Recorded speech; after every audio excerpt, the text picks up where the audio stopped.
हो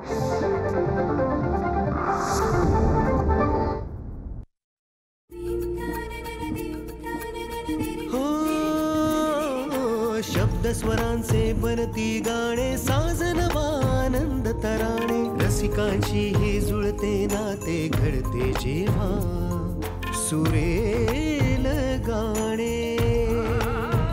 कसे हे घडते मनात येते, भेटू बोलू ऐकू तयांच्या गोष्टी गाण्यांच्या, गोष्टी गाण्यांच्या.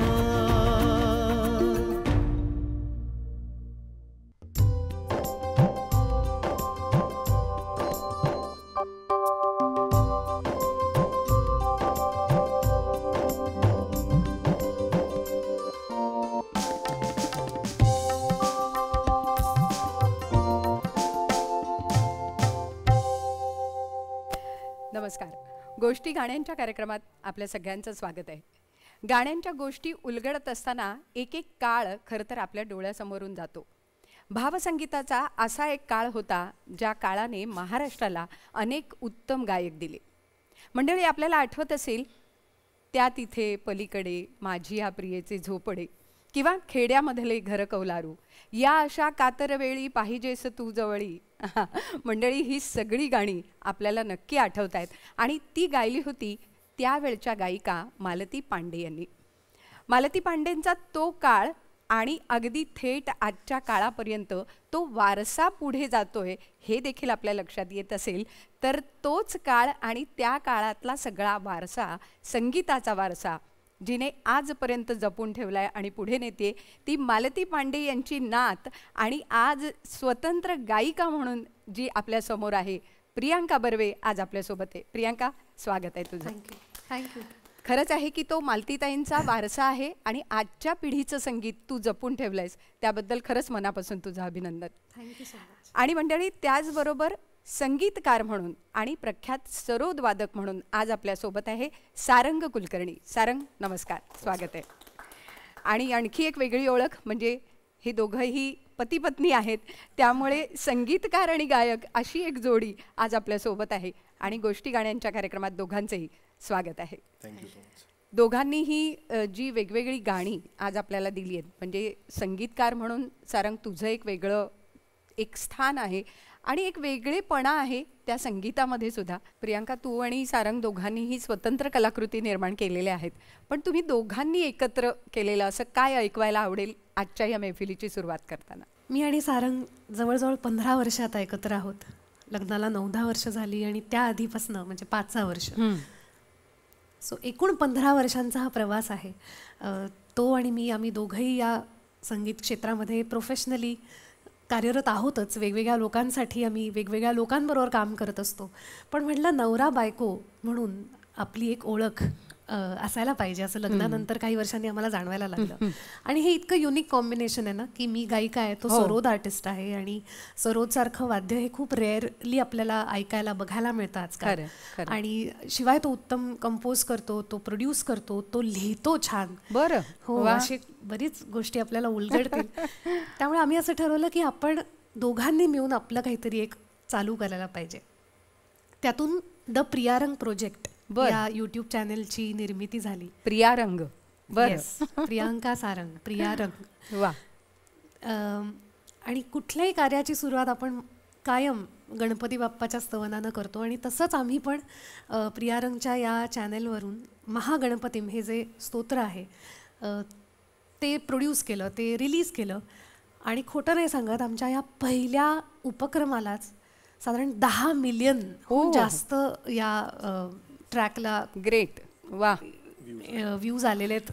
म्हणजे पहिले ते फेसबुकवर व्हायरल झालं, त्याच्यानंतर ते यूट्यूबवर व्हायरल झालं आणि त्याचे जवळजवळ हजारो डान्सर्स, कव्हर व्हर्जन्स, त्याची कव्हर व्हर्जन्स, त्याचे रील्स, हे आम्हाला प्रत्येक वेळेला आवर्जून लोक पाठवत असतात की आम्ही तुमच्या या गाण्यावर डान्स करतोय. आणि ते गाणं तसंच झाले, म्हणजे ते व्हायब्रेशन्स जे आहेत ना ती फार अप्रतिम आहे. ते सगळं म्युझिक प्रोडक्शनची कमाल त्याची आहे. म्हणजे करताना आम्ही असं काही ठरवलं नव्हतं की आपण ह्या आकड्यासाठी करूयात किंवा हा चॅनल कुठे जाईल ह्याचं काहीच माहितीच नव्हतं. आणि म्हणलं की आपण सुरुवात करूयात, तर गणपती बाप्पाच्या या चांगल्या गाण्यांनी सुरुवात करूयात. आणि ते इतकं लोकांना आवडलं की म्हणजे मध्ये मध्ये तर आम्हाला साऊथमधनं फोन यायचे की तुम्ही साऊथ इंडियन आहात का. अच्छा. म्हणजे आम्हाला कितीतरी अनेक फेस्टिवल्स किंवा कॉलेजेसमधनं फोन आले सारंगला खूप की तुम्ही आमच्याकडे परफॉर्म करायला, आणि ते कन्नड भाषेतच बोलायचे नाही. अच्छा. त्यांनी गृहीत धरलं होतं की आम्ही साऊथ इंडियन आहोत. बरं. आणि मग त्यांना सांगायला लागायचं की नाही, आम्ही खरं तर आहोत, तेव्हा आम्ही पुण्यात होतो पण आम्ही महाराष्ट्रातले आहोत असं सांगायला लागायचं. आणि मग ते म्हणायचे की अच्छा बरं. पण आम्हाला ते इतकं आवडलं की आम्हाला ते ऐकायला आवडेल. बरोबर.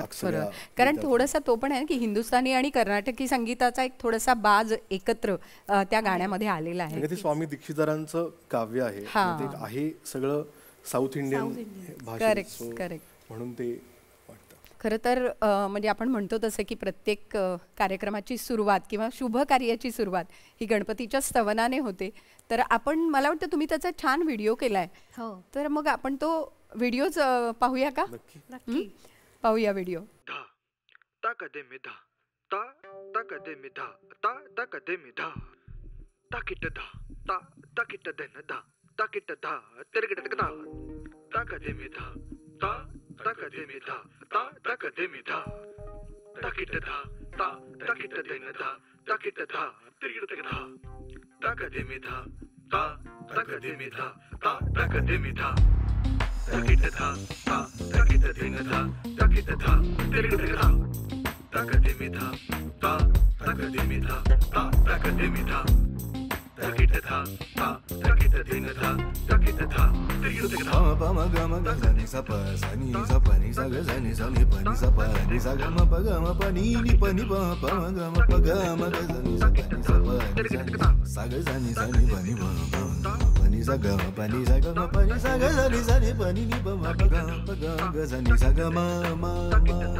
गोष्टी प्रसन्न वाटलं. आणि मला वाटतं ह्याच्यात तू आणि तुझी बहीण आहे. Yes. काय नेमकं कोण कोण गायलंय आणि तू सरोदही वाजवलंयस Right. त्याच्यामध्ये? तर माझी बहीण सानिका कुलकर्णी, ती खूप चांगली शास्त्रीय अरे वा. गाते, शास्त्रीय संगीत आहे. तर ती आणि प्रियांकानी मिळून हे गायलं आहे. मी अर्थात गायलो पण आहे आणि सरोद वाजवलंय. त्याचबरोबर माझे अनेक मित्र पण ह्यात आहेत, जसं आशय कुलकर्णी ज्यांनी पठण केली आहे, नंतर सौरभ भालेराव ज्यांनी प्रोग्रॅमिंग आणि कीबोर्ड वाजवले आहेत, भूषण चिटणीस यांनी गिटार वाजवलं आहे. सो हे आमचं सगळ्यांचं एकत्र मिळून ऑफरिंग. बरोबर. Basically- आणि सानिकाचं नाव एरवी शास्त्रीय संगीतासाठी खूपदा घेतलं जातं. हो. बरोबर. तू काही सांगत होतीस. बेसिकली प्रियारंग म्हणजे आम्ही असं आमच्या यूट्यूब चॅनलतर्फे असं ठरवलं की कोलॅबरेशन्स करायची वेगवेगळ्या लोकांबरोबर. मग ते फक्त म्युझिकल कोलॅबरेशनच असेल असं नाही. एखाद्या रायटर बरोबर आम्ही कोलॅब करू किंवा एखाद्या आता तौफिक जीन सारख्या उत्तम म्हणजे ते जेंबे वाजवतात आणि त्यांच्यासारख्या उत्तम परकशनिस्ट बरोबर आम्ही कोलॅबरेशन एका गाण्यात केलंय प्रियारंगच्या. एखादा it might be a dancer, it might be a अरे पेंटर, वा. अशी कन्सेप्ट आम्ही तेव्हा घेऊन आलो होतो आणि अशा प्रकारे आम्ही पहिलं ऑफरिंग या सगळ्यांबरोबर कोलॅब करून वा. ते केलं. म्हणजे आता मुळापासून प्रियारंग पुन्हा एकदा बघायला हवं. म्हणजे प्रियारंग युट्यूब चॅनलला काय वेगवेगळं आम्हाला बघायला मिळणार आहे तेही नक्की आम्हाला जाणवेल. पण आता तौफिकजींचा विषय निघाला तर सारंग, तू तौफिकजीं बरोबर असतोस आणि तुम्ही खूप छान, म्हणजे तौफिकजीं बरोबर असणं म्हणजेच खूप छान काही क्रिएटिव्ह करणं अशा गोष्टी आहेत. खरं. तर तो सगळा अनुभव कसा आहे आणि तू काय वेगळं क्रिएशन, धून किंवा अशा दृष्टीने सुद्धा तू काय वेगळं क्रिएशन केलं? राईट. तर तौफिकजींबरोबर माझा पहिला अनुभव जो आला तो म्हणजे एक रियालिटी शो होता, बर. जो म्हणजे तो खूप युनिक असा होता कारण का त्याच्यात वादक पण होते. म्हणजे पहिला रियालिटी शो असा होता की ज्यात वादक आणि गायक असे एकत्र होते. तो म्हणजे साम गुरुकुल नावाचा, तुम्ही समजा आठवत बरोबर. असेल तर. हो हो. तर तो रियालिटी शो होता. तर त्याच्यात ते जज होते. बर. बाळासाहेब मंगेशकर होते, तौफिकजी होते आणि साधना सरगम असे जज होते. सो ते खूपच एक वेगळंच वातावरण होतं आणि त्यात आम्ही आमचे क्लासिकल पीसेस सगळे वाजवायचो किंवा कधी कधी फ्युजन अंगाने वाजवायचो. सो तेव्हा खूपदा समोरासमोर आम्ही जेव्हा असायचो तेव्हा खूप त्या चर्चा व्हायच्या आणि त्यानंतर त्या चर्चा पुढे पण कंटिन्यू झाल्या. आणि त्यांनी, मला आठवतंय की लास्टचा एपिसोड होता, फायनलचा एपिसोड होता, तर त्याच्यानंतर त्यांचा जो एक मॅनेजर होता त्यांनी माझ्याकडनं नंबर घेतला आणि तेव्हा मला खूप भारी वाटलं की तौफिकजींनी नंबर घेतला आपला. आणि मी विचारलं की का, म्हणजे काय करायचं आहे. तर ते म्हणले की नाही, तौफिकजींनी मागितलं आहे आपण पुढे काहीतरी एकत्र करण्यासाठी. आणि त्यानंतर खरंच त्यांनी पुढच्या आठवड्यातच मला फोन केला आणि घरी त्यांच्या तिथे दादरला राहतात ते त्यांनी मला भेटायला बोलवलं की, आणि ते म्हटले की तू इतकं सुंदर वाजवतोस, आपण काहीतरी एकत्र करूयात. तर तो दिवस मला अजूनही आठवतो कारण काय त्यांनी हे म्हणणं हे खूपच मोठं होतं माझ्यासाठी तेव्हा, की आपण काहीतरी एकत्र करूयात.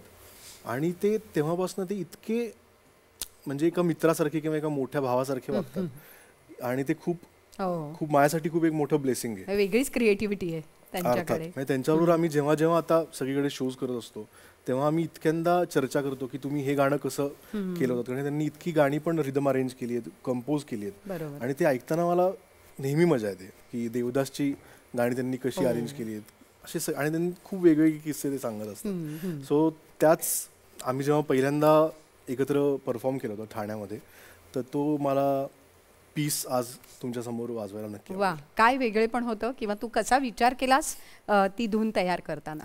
वेगळेपण म्हणजे मी तेव्हा नवीन एक सरोद इन्व्हेंट केलं होतं, त्याचं नाव होतं झी-रॉड. ते बेसिकली म्हणजे आपलं जे ट्रेडिशनल जे सरोद आहे त्याच्याबरोबर इलेक्ट्रिक गिटारचा त्याला एक जोड आहे. बरं. सो ते जे आपल्या नेहमीच्या ज्या गोष्टी आहेत म्हणजे खटका, मींड, गमक ज्या आम्ही नेहमी वाजवतो तसंच वाजतात, फक्त त्याच्यात टोन बदलता येतो आपल्याला. आणि ते फ्युजनच्या सेटअप मध्ये ते खूप चांगलं परसिव्ह होतं. वा. आणि त्याला झी-रॉड हे नाव तौफिकजींनीच दिलं. अरे वा. आणि मी खास त्यांच्यासाठी म्हणूनच ते इन्व्हेंट केलं होतं की, कारण काय होतं ना, जेव्हा स्टेजवरती तौफिकजी असतात, त्यांच्याबरोबर अजून पण त्यांचे 2-3 शिष्य असतात, तेव्हा स्टेजवरचा साऊंड खूप लाऊड असतो.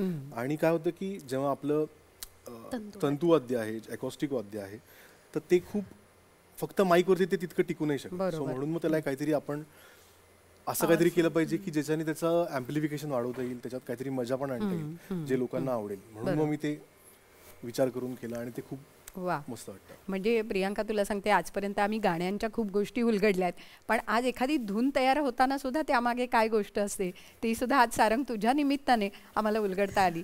आणि मला वाटतं आपण नक्की. तो पीस ऐकूया. येस.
सारंग खूप छान, खूप मस्त वाटलं.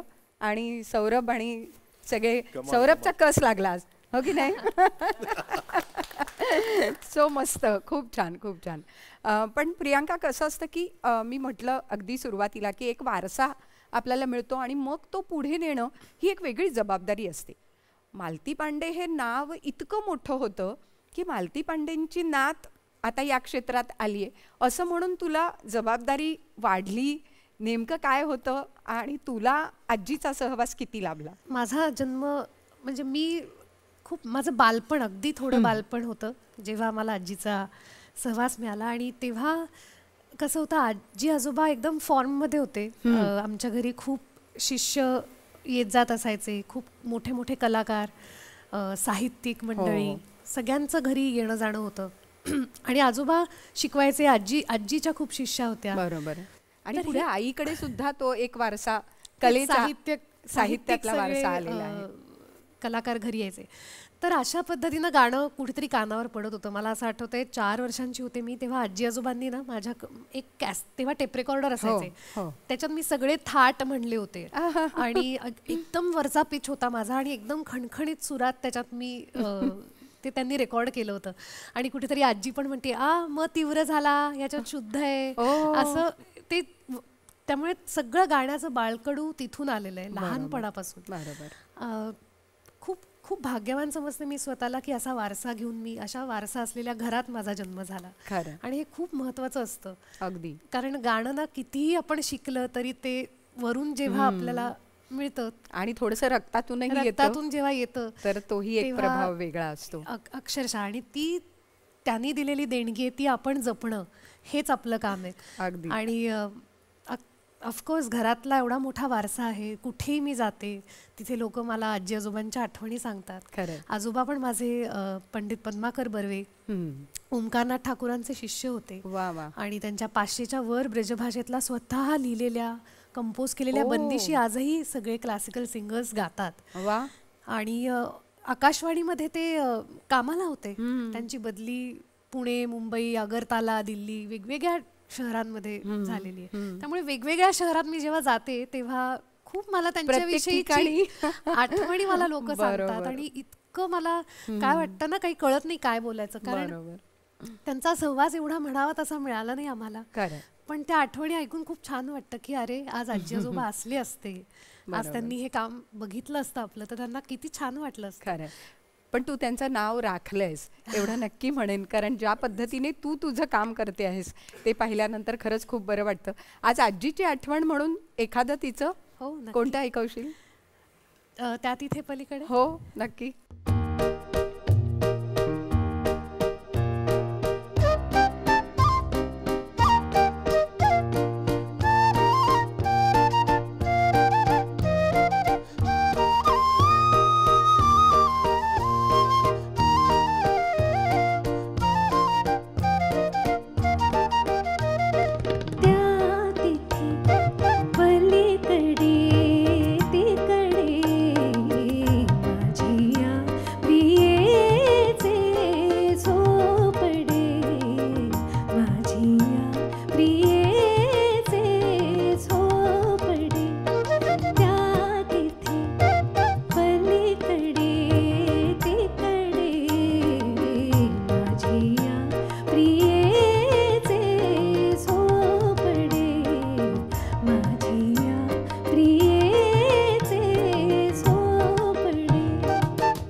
अप्रतिम. प्रियांका, आजीला त्यावेळेला गदिमांचे शब्द म्हणजे तो काळ सगळा एक वेगळा होता आणि भावसंगीताचा सुवर्ण काळ ज्याला म्हणता येईल असा होता. पण तिला गदिमांचे शब्द गाण्याची संधी मिळाली, तसं तुलाही या सगळ्या पुढच्या काळामध्ये अनेक उत्तमोत्तम गीतकारांची गाणी गाता आली. अगदी. मला वाटतं अजिंठासाठी महानोरांनी लिहिलेल्या गाण्यावर तुला गाता आलं. तो अनुभव कसा होता? अजिंठा अक्षरशः म्हणजे मी 20-21 वर्षांची होते तेव्हा माझं अगदी फिल्ममधलं पहिलं गाणं म्हणता येईल. त्यातल्या काही ओळी. कौशल इनामदारचं संगीत आहे आणि इतकं अप्रतिम अल्बम आहे. मला असं वाटतं सारंगनी पण त्या अल्बममध्ये वाजवलंय. बरं. हो. आता मी जे गाणं अजिंठामध्ये गायलंय ते मी सई टेंबेकर, आनंदी जोशी आणि मधुरा कुंभार असं चौघींनी मिळून गायलं होतं. अशी बरीच गाणी बऱ्याच सिंगर्सना त्यांनी त्यात एकत्र आणलं आणि इतके सगळेजण स्टुडिओमध्ये आहेत तर धमाल एक वेगळीच असते ना. सगळ्या गायिका आम्ही स्टुडिओमध्ये आहोत, तिथे रिहर्सल चालली आहे, एकमेकांचे टेक्स चाललेत, आम्ही म्हणजे आनंदी गाते तेव्हा मी तिथे आहे, असं ते सगळं चित्र मला अजूनही आठवतंय. ठाण्याच्या आय थिंक पवईच्या इथे नितीन देसाईंचा एक स्टुडिओ होता, तो T2 होता ना तेव्हा रेकॉर्डिंगला. आणि आपला आदित्य दादा होता, आदित्य ओक. बरोबर. त्याचं सगळं अरेंजमेंट केलं होतं तिथे. माझी म्हणजे तेव्हा आदित्यची परत एकदा भेट झाली. बरोबर. आणि नाधो महानोरांचे शब्द आणि कौशलदादाचं संगीत आणि अजिंठासारखा चित्रपट, नितीन देसाईंचं इतकं सुंदर काम त्याच्यात. आणि ते पहिलं काम झाल्यानंतर जेव्हा ते रिलीज झाला पिक्चर, तेव्हा बघताना एक वेगळं रिलेशन, त्या गाण्याकडे एक वेगळं बघण्याचा एक दृष्टिकोन हा सुद्धा असतो. आणि पहिलं प्लेबॅक होतं ना, त्यामुळे आम्ही सगळेजण म्हणजे तेव्हाची एनर्जी एक वेगळीच होती. म्हणजे मी पण माझं बहुतेक तेव्हा पहिलं पिक्चर मधलं काम असेल, मी त्याच्यात 2 का 3 गाण्यांमध्ये वाजवलं होतं आणि बॅकग्राऊंड साठी पण वाजवलं होतं. आणि बहुतेक आपलं पहिलंच काम होतं आणि एकत्र तू हा विषय काढल्यानंतर या सगळ्या आठवणी आम्ही सगळ्या डोळ्यासमोर येत आहेत की ह्याची आणि माझी फॅमिली आम्ही सगळे एकत्र प्रीमियरला गेलो होतो. हा पिक्चर पाहिलेला. बरं. आणि मला आठवतं तू उशिरा पण आली होतीस त्या प्रीमियरला. अख्खी माझी फॅमिली तेही लक्षात ठेवलंय, तेही लक्षात. कारण काय पिक्चर सुरू झाला आणि हे येईच नात कोणी. बरं. आणि ते 4 जण येणार होते आणि असे एक 5-10 मिनिटांनंतर अशी 4 जण चालत आले आणि असे सगळ्यांना बाजूला करत 4 जण येऊन बसले. सो ते मी विसरू नाही शकत. काही गरजेचं नाही. पण त्यानंतर थोडक्यात लक्षात ठेवलेलं होतं तेव्हापासून. हे महत्वाचं आहे त्यातलं. ऐकायला मी उशिरा येतो ना, मी उशिरा आले म्हणून ते मला सांगितलं. तेव्हापासून मला कळलं की चालेल, उशीर झाला तरी हरकत नाही. पण coming back to the point, गाणं ऐकूया ते अजिंठा मधलं. येस. सो काय त्यातलं काय ऐकवशील नेमकं? कारण तुम्ही चौघींनी गायलंय तर ती एक एनर्जी वेगळी होती. चैताचा रंग हे जे गाणं त्याच्यात गायलंय, मला अगदी आठवतंय. कौशलदादा टेक्स घेत होता आणि त्याचा एक ना शब्द होता, काय मला तो नेमका आठवत नाही. म्हणजे तो मुंबईचा शब्द होता असं मला वाटतंय तेव्हा. कुठलाही टेक म्हणजे मी कुठला शब्द? दैवी. अच्छा, दैवी हा एक प्रणव पण म्हणतो दैवी सारखं ना. तर हा मुंबईचा शब्द होता तेव्हा आणि कुठलाही टेक त्याला आवडला ना की कौशल्याला दैवी, क्या बात आहे. वा. ते मला आत्ता एकदम आठवलं. तो दैवी झाला म्हणजे तुमचा टेक. सो आपण आता झलक मी तुम्हाला गाऊन ऐकायला आवडेल.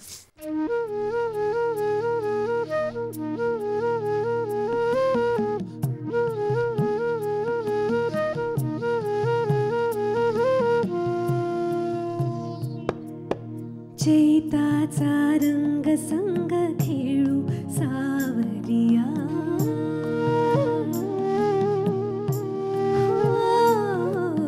चाफ्याचा अंग भरी दरवळ सावरिया,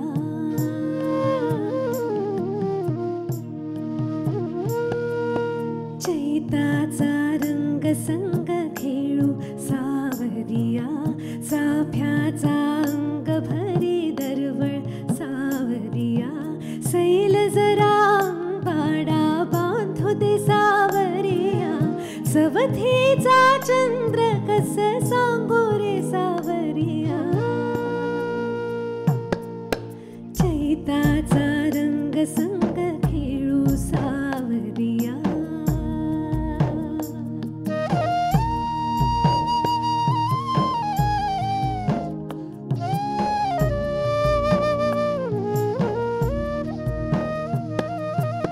स्पर्श नवा बोटाना या थरथर ओठाना स्पर्श नवा बोटाना या थरथर ओठाना डोळ्याना समजेना बोली सावरिया चवथीचा चंद्र कस सांगू रे सावरिया चैताचा रंग संग खेळू सावरिया चाफ्याचा अंग भरी दळवळ सावरिया सैल जरा पाडा बांधू दे सावरिया चवथीचा चंद्र कस सांगू रे सावरिया चैताचा रंग संग खेळू सावरिया. वाह, क्या बात है. वाह. गोष्टी गाण्यांच्या. पण हे शब्द, हे सूर, म्हणजे मला असं वाटतं की तुझ्या पहिल्या टप्प्यातच, म्हणजे कारकिर्दीच्या सुरुवातीलाच तुला छान सगळ्या लोकांबरोबर काम करता आलं. अगदी. आणि त्याच पहिल्या टप्प्यातलं आणखी एक गाणं आहे की जे सोनू निगम बरोबर तू गायलीस, हो, तू हवीशी. राईट. तर ते गाणं कसं आलं तुझ्याकडे? खरं सांगू ते ॲक्च्युली मी त्याचं स्क्रॅच गायले होते. बरं. हां, तेव्हा त्या काळामध्ये मी मुंबईत असायचे आणि नवीन नवीन संगीतकारांना त्यांच्याकडे काम करण्याची माझी इच्छा होती. त्यातला निलेश मोहरीर एक, की मला, कारण निलेश इतकं सुंदर, तो त्याची सगळी कॉम्पोजिशन्स असतात. त्याच्याकडे तेव्हा मी मला सासू हवीचं title track already I think गायले होते. आणि मुंबईत असायचे तर त्यांना तो मला बोलवायचा, एक स्क्रॅच रेकॉर्ड करायचे, येतेस का? आणि मी अगदी आनंदाने जायचे कोणी असं बोलवलं की, कारण काम, चांगल्या लोकांबरोबर काम करायची खूप इच्छा होती आणि खूप पॅशन होतं की मला माझ्या आवाजात स्वतःची गाणी झाली पाहिजेत. जशी आजी 17व्या वर्षीपासून प्लेबॅक सिंगर बनली, ते कुठेतरी खूप डोक्यात होतं माझ्या की वेगळी ओळख मला माझी निर्माण करायची. बरोबर. त्यांना स्क्रॅच घ्यायला बोलवलं आणि तू हवीशी हे गाणं होतं. ऑनलाईन बिनलाईन नावाचा हा चित्रपट होता आणि श्रेया घोषाल आणि सोनू निगमच्या आवाजात हे गाणं होणार होतं. बरं. आणि मी अर्थात स्क्रॅच घ्यायले होते. मग कधी म्हणजे मी आणि निलेश टचमध्ये होतो की श्रेयाचं झालं का रे, मला खूप इच्छा होती तिचं रेकॉर्डिंग बघायला जायची, पण समहाव ते झालं नाही. आणि त्याचा एके दिवशी मला फोन आला की प्रियांका, आपण तुझ्याच आवाजात करतोय हे गाणं. म्हणलं क्या बात आहे. म्हणलं कोण गातंय मेलचा पार्ट? म्हणलं सोनू निगम गातंय. आणि that was my first song की ज्याच्यामध्ये सोनू निगमजींबरोबर मी गायली आहे. वा वा. आणि इतका आनंद झाला होता मला तेव्हा की वाव, सोनूजींबरोबर आपण गाणं शेअर आणि त्या पहिल्या टप्प्यावर की जिथे आपण एक करिअरची सुरुवात करतो. अगदी. आणि मंदार सोळकरचे शब्द होते. वा. निलेश मोहरीर सारखा उत्तम संगीतकार आणि अजून काय पाहिजे. खरं. मला वाटतं एक झलक त्याचीही ऐकवशील आम्हाला?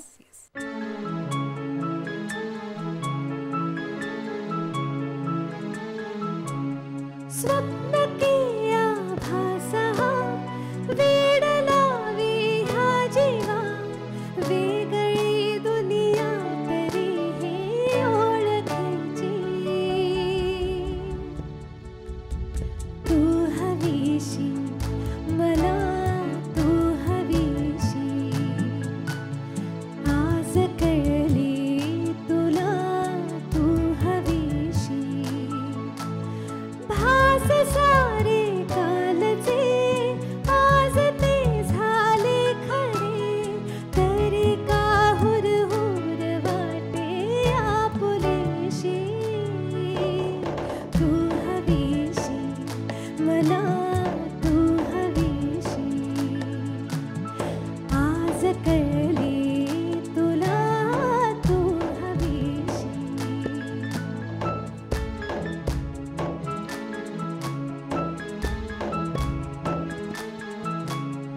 पाहिले जेव्हा तुला मी, पाहताना तू मला, मी तुझी होऊन गेले, विसरले माझी मला.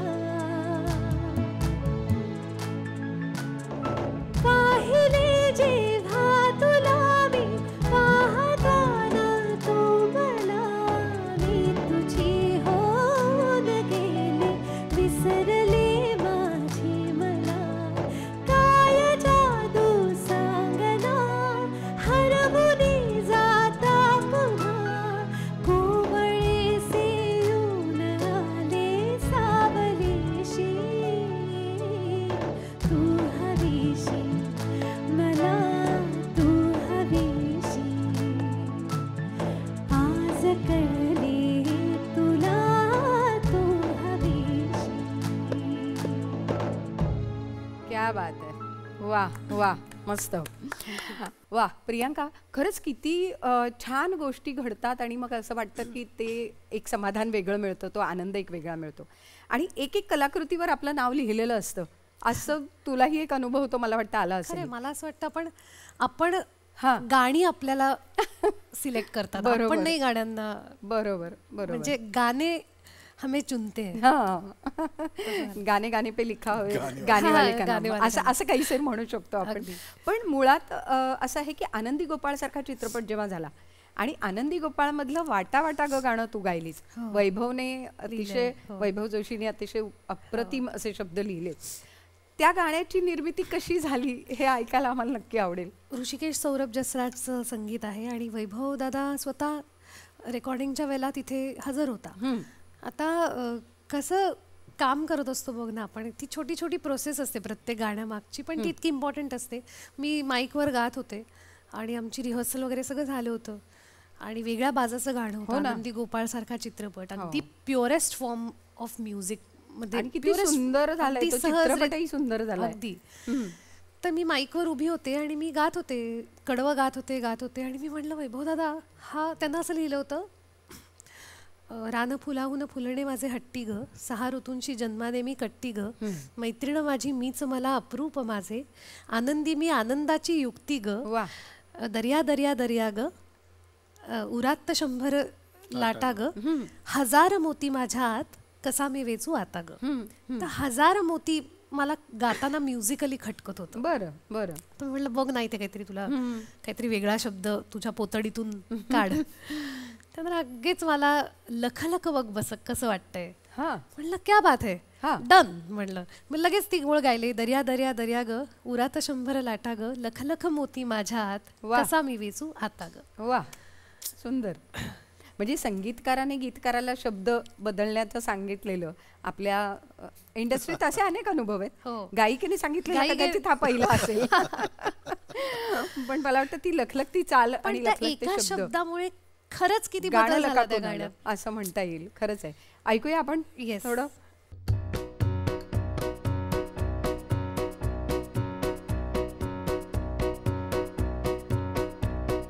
वाटा वाटा वाटा ग, चालीन तितक्या वाटा ग, वाटा वाटा वाटा ग, चालीन तितक्या वाटा ग, माथे छाया बाई प्रवास माझा उभराटा ग, वाटा वाटा वाटा ग, चालीन तितक्या वाटा ग, माथे छाया बाई प्रवास माझा उभराटा ग.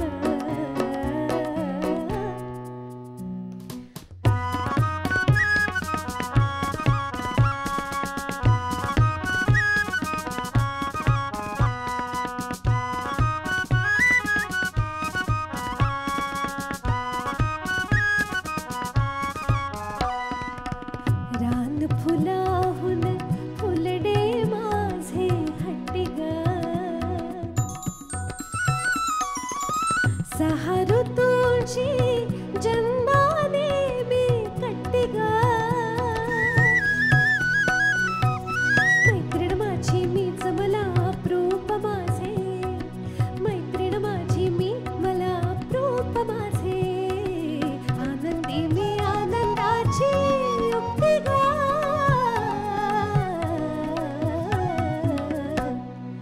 दर्या दर्या दर्या ग, उरात 100 लाटा ग, दर्या दर्या दर्या ग, उरात 100 लाटा ग, लखलख मोती माझ्या, कसा मी वेचू आता ग.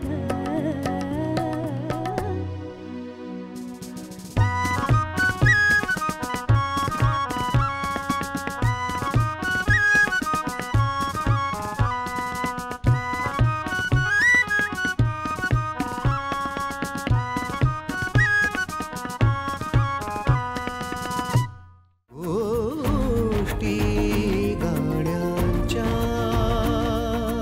सारंग, तुझ्याकडे सुद्धा की आपण संगीत देऊ शकतो हे तुला केव्हा लक्षात आलं आणि तुझं पहिलं संगीत तू कशासाठी दिलंस? संगीत मला खूप लहानपणापासूनच असं वाटत होतं की आपण केलं पाहिजे. म्हणजे जरी घरी आमच्या शास्त्रीय संगीताचा एक माहोल होता, माझे बाबा पंडित राजन कुलकर्णी स्वतः सरोदवादक आहेत आणि घरी खूप म्हणजे शास्त्रीय संगीताचा पूर्ण माहोल आणि वारसा आहे. कारण की आमचे पण म्हणजे आजोबांपासून संगीत आमच्याकडे घरात आहे. लहानपणापासून आम्ही कुमार गंधर्वांचे जी सगळी भजनं आहेत ती असतील किंवा आमच्या घरीच संगीत आहे. माझे बाबा पंडित राजन कुलकर्णी स्वतः प्रख्यात सरोदवादक आहेत. माझे आजोबा पंडित विनायकराव कुलकर्णी हे सुद्धा मोठे गायक होते. आणि त्या म्हणजे आजोबांच्या पिढीपासून आत्तापर्यंत आमच्याकडे संगीत चालूच आहे. आणि म्हणून त्यामुळे आमच्या घरी लहानपणापासून मी पंडित कुमार गंधर्वांचे वेगवेगळे भजनं ऐकले असतील, त्यांच्या बंदिशी ऐकल्या असतील. सो मला ती बंदिशी गाण्यांसारख्याच वाटायच्या नाही. म्हणजे मला त्या सगळ्या ज्या बंदिशी त्या गायचे, मला आठवतं की मी दररोज उठताना ते ऐकत उठायचो आणि मला असं वाटायचं की ही सगळी गाणी आहेत. म्हणजे घरात ते चालूच असायचं, सतत ती गाणी सतत ऐकतच असायचं, ती बंदिशी कानावरनं जातच होत्या तुमच्या. आणि त्यानंतर मी जेव्हा माझं एक वय थोडंसं वाढलं, जेव्हा मला कळायला लागलं, तेव्हा मला आठवतंय की A.R. रहमानची कॅसेट आली होती रोजाची. ती मला अजून त्याचं कव्हर पण आठवतं. माझ्या मावशीने मला दिली होती, म्हणजे माझ्या आईबाबांना दिली होती. आणि ती मी ऐकून बघितली हे काय आहे. कारण काय ती पहिलीच एक वेगळी कॅसेट होती आमच्याकडे की जी शास्त्रीय नव्हती अजिबात. त्याचं कव्हर पण वेगळं होतं, सगळं वेगळं होतं. म्हणून मला खूप कुतूहल होतं की हे काय आहे नक्की. म्हणून मी ती ऐकलं तर मला असं वाटलं की अरे हे काहीतरी अफाट आहे. म्हणजे ह्याच्यात जे काय मागे ऐकू येते, गाण्याच्या मागे जे ऐकू येते, तर ते आपण ऐकत आलो आहोत शास्त्रीय संगीत, त्याच्या मागे ते कसं वाटू शकतं. म्हणजे तो जो सगळा संगीताचा बाज आहे तो मी इथे समजा आणला तर तो कसा वाटेल. सो ते माझ्या डोक्यात लहानपणापासून होतं. फ्युजन तेव्हाच कुठेतरी मनात घडलं होतं. आणि ती जी एक ओढ होती ती हळूहळू मी जसा मी कॉलेजमध्ये आलो, कॉलेजमध्ये मी नाटकांसाठी संगीत चालू केलं. मला आठवतंय अजून की बाबांना माझ्या अजिबात आवडलं नव्हतं की मी नाटकांसाठी संगीत करतोय किंवा. तर तेव्हा मला खूप बोलणी पण पडली होती, कारण की रियाज करायचा हे त्यांचं खूप हे होतं. आणि मला आठवतंय की तेव्हा आपला कॅसिओचा कीबोर्ड माझ्या मित्रांनी दिला होता मला. तर त्याच्यावरती मी प्रोग्राम करून FTI साठी शॉर्ट फिल्मसाठी म्युझिक करायचो. तेव्हा माझ्याकडे लॅपटॉप नव्हता किंवा प्रोग्रामिंग काहीच हे नव्हतं. सो त्याच्यावरतीच मी सगळं प्रोग्राम करून म्युझिक करायचो. तेव्हा पण मला खूप बोलणी पडली होती, पण करायचं हे शास्त्रीय संगीताची बैठक ज्या घरात आहे तिथे हे होणं साहजिक. आणि त्यांचं हे पण की रियाजात तुझं जास्ती आत्ता लक्ष पाहिजे, तर ते पण मी करायचोच आणि मला आवड म्हणून मी हे पण करायचो. आणि तेव्हापासून मग मी हे सुरुवात केलं करायला. आणि नंतर मग हळूहळू मी माझा सेटअप घेतला आणि मग त्याच्यावरती मग मी पूर्ण काम चालू केलं. मला आठवतंय की आपण पहिलं काम आम्ही दिल्ली बंजारा नावाचं एक गाणं केलं होतं. ते प्रिया रंगचं खरं तर पहिलं कोलॅबरेशन. म्हणजे जेव्हा आम्हाला काहीच कळत नव्हतं, पण मला मी धून बनवली होती ती, आणि ती धून फक्त सरोदवरती होती. आणि ती जेव्हा तिला ऐकवली तेव्हा ती म्हणली की अरे हे गाणं खूप छान होऊ शकतं, की सुंदर ती धून होती. मी म्हणलं की तू असं का नाही ट्राय करत. आणि तेव्हा आमचं जस्ट आम्ही एकत्र भेटलो होतो आणि मी त्याच्या घरी जायचे. त्याच्या खोलीमध्ये त्याचा असा छोटा सेटअप होता. तर म्हणलं की तू असं का नाही करत. मग तिथून आम्हाला ती आयडिया सुचली आणि त्याच्या सरोदवरचं जे कॉम्पोजिशन होतं त्याचं गाण्यात रूपांतर झालं. मग त्याच्यात आम्ही आमचा मित्र होता रोहित निकम, शंकर्या म्हणायचो आम्ही त्याला आम्ही ते धून ऐकवली, त्याला आवडली. म्हणलं ह्याच्यावर शब्द लिहिशील का. मग त्यांना शब्द लिहिले. आणि मला आठवतंय की जेव्हा ते गाणं पूर्ण झालं तेव्हा आम्ही आमच्या सगळ्या फॅमिलीतल्या सगळ्यांना एकत्र बोलवलं होतं आणि त्यांना बसून ऐकलं गाणं. आणि सगळ्यांना एकदम सरप्राईज झाली होती की अरे हे गाणं कसं काय. अगदी. आणि म्हणजे तिथून तो एक संगीतकार म्हणून प्रवास एका वेगळ्या पद्धतीने सुरू झाला. मला अजूनही आठवतंय तुमचे म्हणजे अनेक गाणी, अनेक अल्बम्स हे सगळं नंतर आलं, पण राहुल देशपांडेने गायलेलं श्रीरंगा विठ्ठला फार अप्रतिम झालंय ते. आणि ते ऐकतानाच तो सगळा माहोल सगळा उभा राहतोय. आणि पंढरीचा विठुराया सगळ्यांचं दैवत आहे. आणि ते गाणं करताना मला असं वाटतं की ते गाणं आपण प्रत्यक्ष पाहूया, कारण तो इतका सुंदर व्हिडिओही त्याचा झालेला आहे. तर त्याविषयी अगदी काही थोडक्यात सांगायचं असेल तर ते सांगून मग आपण तो व्हिडिओ ऐकूया. श्रीरंगा विठ्ठला हे मी लिहिलेलं पहिलंच गाणं आहे. लिहिलेलं हो. बरं. आणि मला पण वाटलं नव्हतं की मी कधी लिहू शकीन. आणि इतके अप्रतिम शब्द आहेत. बरं. म्हणजे तो कवयित्रीची मुलगी खरं तर मी, हो, पण सगळा म्हणजे त्याला इतकी काव्याची जाण अप्रतिम आहे. जाण आहे. आणि तो बऱ्याच गाण्यांचे लिरिक्स तो स्वतःच म्हणजे लिहितो. कधी कधी खूपदा असं होतं ना की आपल्याला गाणं करायचं असतं, ती चाल डोक्यात वाजत असते आपल्या, बरोबर. आणि खूपदा असं होतं की अरे शब्द लगेच तर मिळणार नसतात, म्हणून आपणच काहीतरी डमी शब्द लिहितो आणि ती पुढे तो थॉट पुढे नेतो. तर अशा ह्याच्यात मी तो मुखडा लिहिला होता खूप वर्ष आधी. पांडुरंग रंगातून रंगी रंगुनिया रंगी रंगला अभंग. वा वा. हे खूप वर्षांपूर्वी मी एका पिक्चरसाठी म्हणून आपण हे देऊयात म्हणून मी लिहून ठेवलेलं, पण ते त्याचं पुढे काहीच झालं नाही. आणि नंतर मग मला जेव्हा आषाढी एका वर्षापूर्वी जेव्हा होती तेव्हा असं आलं की ते आपण कम्प्लीट करूयात. मग तो थॉट घेऊन मी परत बसलो तर अख्खं गाणं तयार झालं. वा. आणि जेव्हा मग मी ते राहुल दादाला ऐकवलं, राहुल दादा त्याला खूप आवडलं, नेहाताईला म्हणजे त्याच्या बायकोला पण खूप आवडलं. आणि तो तेव्हा बाहेर होता, तेव्हा तो भारतात नव्हता, तर तो आणि येणार होता असंच काहीतरी 2 दिवस अलीकडे आषाढीच्या, आणि आम्हाला त्या आषाढीला रिलीज करायचं होतं.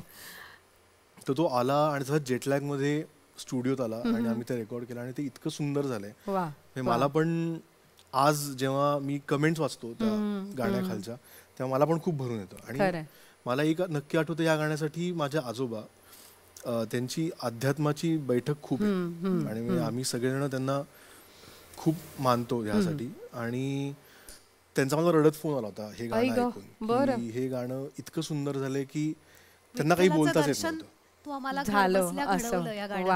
ती माझ्यासाठी सगळ्यात मोठी पावती होती. खरंय. आणि अशीच आपल्या कामाची नोंद होणं गरजेचं असतं.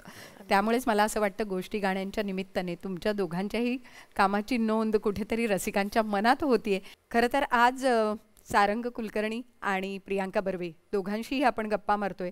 या गप्पा अशाच चालू राहणार आहेत, पण उद्याच्या भागात आपण पुन्हा एकदा गप्पांसाठी भेटणार आहोत. त्यामुळे आज इथेच थांबूया. पण मंडळी, हा व्हिडिओ बघितल्याशिवाय हा कार्यक्रम पूर्ण होणार नाही. त्यामुळे आजची ही मैफिल या व्हिडिओ नंतर पूर्ण होईल. त्या विठुरायाच्या चरणी आपण सगळ्यांनी मिळून प्रार्थना करूया आणि सगळ्यांचं सुख, सगळ्यांचं समाधान हे सगळ्यांपर्यंत पोहोचत राहो अशीच सदिच्छा व्यक्त करूया. धन्यवाद.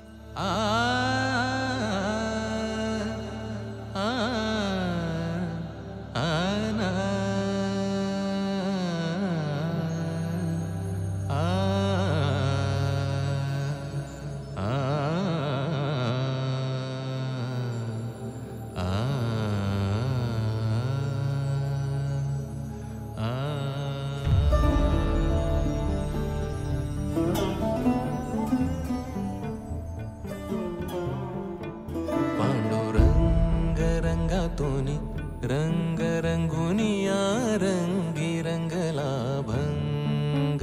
पांडुरंग रंगातूनी रंग रंगुनिया रंगी रंगला भंग. तूच माझी माऊली ग भक्ताची सावली, तूच माझी माऊली, तूच माझी माऊली ग भक्ताची सावली. पावला पाऊली छंद लागला रे तुझा. पांडुरंग रंगातूनी रंग रंगुनिया रंगी रंगला भंग. पांडुरंग रंगातूनी रंग रंगुनिया रंगी रंगला भंग.